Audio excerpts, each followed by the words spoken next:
എല്ലാവർക്കും നമസ്കാരം. ശാന്തിഗിരി ആശ്രമത്തിൻ്റെ ഗുരുവിൻ്റെ ജന്മശതാബ്ദി മഹോത്സവത്തിനോടനുബന്ധിച്ച് ദേശീയ മതേതര സംവാദം ഓഗസ്റ്റ് 14 നടക്കുന്നതുമായി ബന്ധപ്പെട്ടുള്ള പത്രസമ്മേളനമാണ് നടക്കുന്നത്.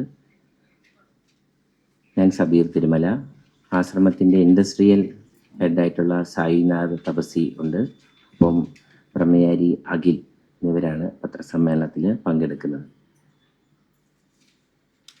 രാജ്യത്തിൻ്റെ മൂല്യങ്ങൾ സംരക്ഷിക്കുക എന്നതുകൊണ്ടാണ് നമ്മുടെ ഈ മതേതര സംവാദത്തിൻ്റെ ഒരു ഏറ്റവും മൂല്യമായിട്ട് നമ്മൾ കണക്കാക്കേണ്ട ഈ പരിപാടി നടത്തുന്നത്.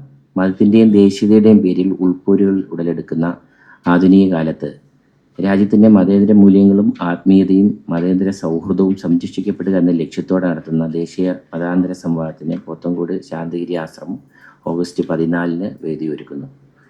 ശാന്തിഗിരി സോഷ്യൽ റിസർച്ച് ഇൻസ്റ്റിറ്റ്യൂട്ടിൻ്റെയും ആർട്സ് ആൻഡ് കൾച്ചർ വിഭാഗത്തിൻ്റെയും ആഭിമുഖ്യത്തിൽ നടക്കുന്ന സംവാദത്തിൽ ഇന്ത്യൻ ഭരണഘടനയും മതമൂല്യങ്ങളും എന്നതാണ് പ്രധാന വിഷയമായി കണക്കാക്കുന്നത്.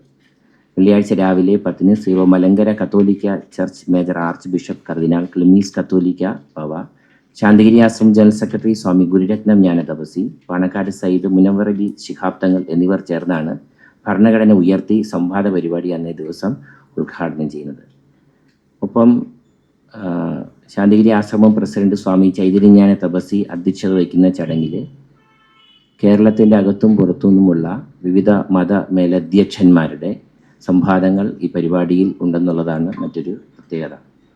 കേരളത്തിലെ പ്രമുഖ മത മേലധ്യക്ഷന്മാരും സഭകളിലെ സന്യാസിതരും പരിപാടിയിൽ പങ്കെടുക്കുന്നതോടൊപ്പം ഭാരത സമസ്ത മതങ്ങൾക്കും തുല്യപ്രാധാന്യം നൽകുന്ന ഇന്ത്യൻ ഭരണഘടനയുടെ മൂല്യങ്ങളെ ആഴത്തിൽ മനസ്സിലാക്കാനും മതങ്ങൾ ഉൾവഹിക്കുന്ന സ്നേഹത്തിൻ്റെയും സാഹോദര്യത്തിൻ്റെയും സന്ദേശങ്ങൾ ജീവിതത്തിൽ പകർന്ന യുവതലമുറയെ വാർത്തെടുക്കുക എന്നതും കൂടി ഈ സംവാദത്തിലൂടെ ആശ്രമം മുന്നോട്ട് വയ്ക്കുന്നു.